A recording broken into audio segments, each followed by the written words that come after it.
If Irene was that good a shot, why did she keep missing him? To scare him? Make him die of a heart attack? But the old SOB wouldn't kick, so somebody poisoned him. Did they all know she was shooting at him? No. Otherwise, why would Roxanne bring me in to stop it? The deeper I go in this case, the deeper it gets.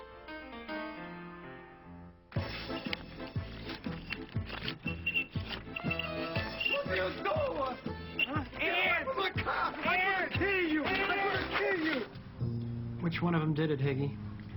Tell me, because I'm running out of ideas. Oh, Sam, could you help me in the kitchen for a minute, please? I've had my quota for today, thank you. No, not that.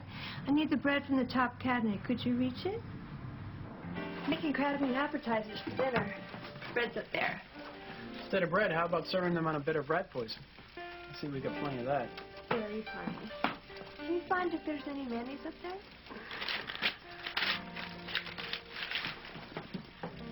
I don't see any. As a matter of fact, Roxanne made me a sandwich this afternoon and said you were out. It's too bad. I'll have to use the frozen crab meat then. It's not as good as the real thing, though. Thought I saw some somewhere, though. I've got to get the crab meat cocktail together. It's in the freezer. The freezer. What about it? The mayo's in the freezer. No, it's not. Who keeps the mayonnaise in the freezer? Exactly!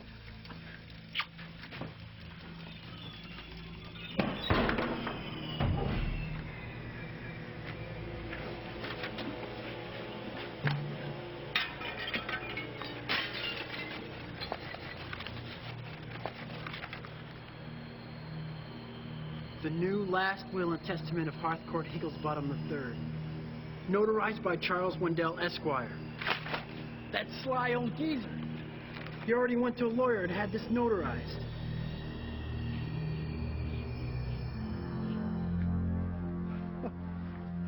Very interesting. Higgy gets his spot on revenge. My God, they really do get what's coming to them.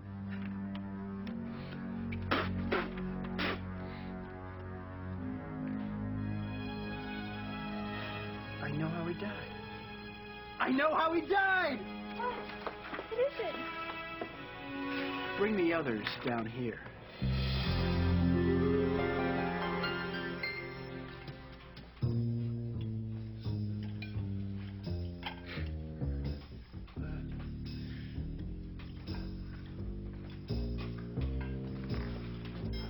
Ladies and gentlemen, Sam Drake. The man you said couldn't catch the clap in a French whorehouse has solved the case. Nobody here said that, Sam. Oh. Well, somebody said it. But that's not important right now. What is important is that I found the will. Where'd you find it? All this money, I thought. And no mayo. But I did see a mayo jar somewhere. I just couldn't remember where until Jane went looking for mayonnaise for these crab meat cocktails. So the mayonnaise was poisoned. Right. No. This is frozen crab meat. I mean, the mayo wasn't poisoned because there wasn't any. For crying out loud, you let me tell it. Now, when Carlo and I took Higgy's body to the deep freeze, the mayo jar was there. It didn't dawn on me that no sane person puts mayonnaise in the freezer, but there are no sane people in this house. Go ahead. Someone argue with me. I dare you. Never mind that. What does the will say? Never mind that. Let's first discuss Higgy's death. Okay, who here at the table tried to kill Higgy? Okay, who here didn't try to kill Higgy? Get to the point, Sam. The point is, you were all sick and tired of an ornery old man who sadistically made his family kowtow to him because of his money. And the sooner he died, the better. Right, Irene? Right. Annie, would you pass the rolls? She killed Higgy? No. Roxanne, why don't you tell the table about your little experiments? I don't think that's pleasant in our conversation. Then I will. Excuse me, Jane, can you please bring dinner? I don't think we're going to have much of an appetite soon. I found this in Roxanne's room. Evidently, you like to play with rat poison. I like bug spray better. You know, a little on the floor, a little on Higgy's food, a box or two on the floor, a box or two on Higgy's food. So she poisoned Higgy. Yes, How dare you? but she didn't kill him. What? Yeah, you're right, I didn't. You sure as hell tried, though. Seriously, how much were you feeding him, huh? A box a day? Didn't you ever wonder why it didn't kill him? I just assumed he was a new strain of super rat. Do you know how that stuff works? It's blood thinner. Rodents eat this stuff, then literally hemorrhage to death. I told you it wasn't good dinner conversation. You'd think a box a day would be enough to kill a fragile old man. You'd think. Unless, of course, something else was keeping him alive by counteracting that blood thinner. Annie? Oh, Sam, I never. I found this in your trash this afternoon. It's a bottle of vitamin K in ridiculously massive doses. You were spying on me? Tell them what vitamin K is good for. Well, it's good for strong bones and shiny teeth. That's calcium. K is great for coagulating the blood, isn't it? Oh, please.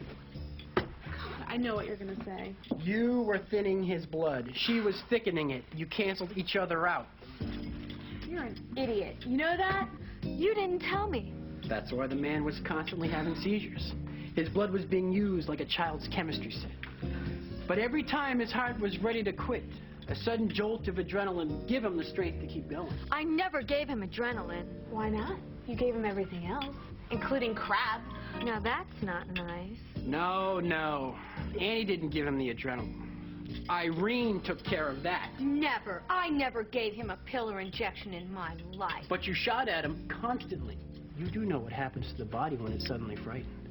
Adrenaline rush. Thank you. So, Roxanne tries to kill him by thinning his blood. Annie tries to kill him and negates Roxanne's poison. And Irene tries to kill him and negates both mad science. Brilliant plan, ladies. So, Sherlock, how did he die? Coincidence? Accident, not coincidence. Think of what he ate last night. Well, I gave him some turkey.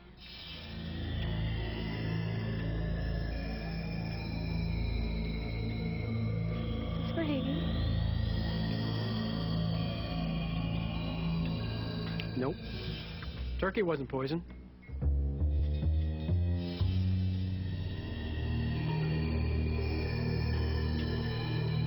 It was in the shortcake. He ate the shortcake. Nope. No one could be sure which piece he would eat. The fruit cup. I think he had some fruit cup. But we all had that too. What else? Nothing else. You all saw it. He ate one other thing.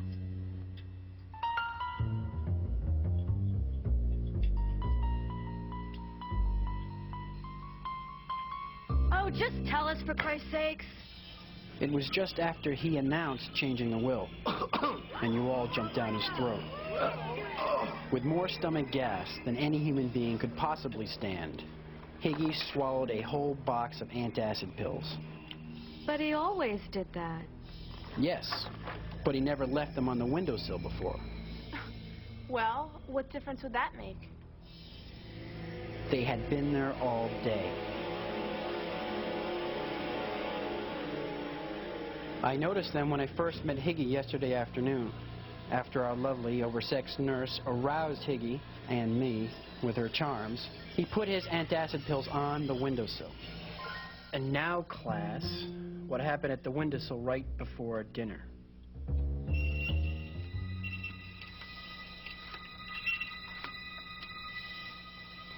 Ants? He sprayed. No. He soaked the windowsill with his goddamn bug spray, including Higgy's pills. I killed my dad? Well, you didn't mean to, son. It's just one of those things.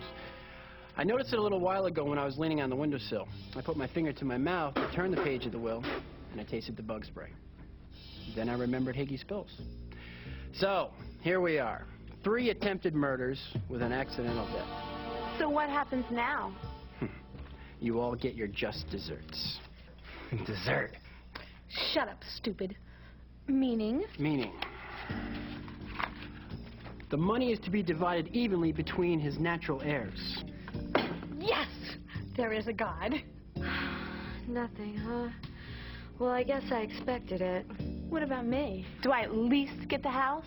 I'll rent you the house, sweetie. Junior's inheritance is based upon the provision that he divorced the shark, Irene. See ya. Divorce? You mean I don't have to be with her? Excellent. Shut up. Who's going to take care of this lummox? Without supervision, he'll be eating bugs for dinner. It goes on to say that the stipend of $10,000 a month shall be paid to my nurse, Annie O'Shea, if she could find it in her heart to take care of Junior, who certainly deserves her affections and attention more than I. Really? Oh, I'm going to be positively ill. Miss O'Shea, do you think... Please, for 10 grand a month, she'd nurse a spider monkey. Oh, Junior, I'd be honored. You can pay me whatever you want. Forget what it says in the will. What if I didn't pay you anything? Now you're talking. What if I asked you to be my wife? Oh, where's the bug spray? Hold on, Higgy, I'm coming. I'll think about it. So the kid gets all the money? I said heirs, plural. What's that supposed to mean? To my other son, Carlo, You mean I'm a richer? whose mother and I had a dalliance in Italy at the end of World War II. You have been taken care of. Oh, thank you. Although I never gave you the respectability of a Higglesbottom name because you were born out of wedlock, I am giving you $10 million and hope you can forgive me. Carlo, my Carlo, this is so wonderful. We can now go to Italy and live like royalty. What is this we stuff? Carlo, what are you saying? What about our plans? Our plans? No, your plans, Roxanne, not mine. Higgy asked me to do a favor. I did it. It's done. Now, Miss Nymphomaniac, do you think you're ready to have a monogamous relationship? Yes, of course, Carlo. I've always loved you from the day we first met. It's not Carlo. It's Charlie. And there's nothing for us? Absolutely nothing? I didn't say that. I said you get what you deserve. Higgy wrote, and I quote, "To Roxanne and Irene, two vipers who tried to suck the life out of me from day one. I set up a joint bank account in both your names with $5 million in the deed to the house. Hopefully you'll kill each other fighting over it, in which case the money and property will both go to charity. May you both never have a night's peace again." So, there it is. It's been an interesting weekend, everyone. One I'll never forget. But now it's time for me to call the police and be on my way. Oh, there's nothing in the will about your $1 million, Sam. Did Higgy forget to put that in? Those are the breaks. Junior, could we? Well, I'll take care of your fee, Mr. Drake. No, don't worry. I'll split it with you, kid. Higgy thinks he got the last laugh. To hell with him. I know how to share if I have to, and I want to. What the heck? We'll chip in. Sam, you got your $1 million. Good job. If you ever want a tuna fish sandwich with lots of mayo, you know exactly where to go. Thanks for an interesting weekend, everyone. If you ever need anything at all, don't ever call me again.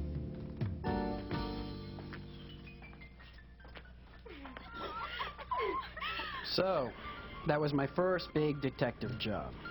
The crazy Higglesbottom crowd. But at least I had some money in my pocket. Now it was on to bigger and better things. Swinging with the jet set in Monte Carlo. International espionage in Paris. A real James Bond life. Or, I could be realistic and open that plumbing supply store with my brother. I'll bet plumbers meet a lot of good-looking women.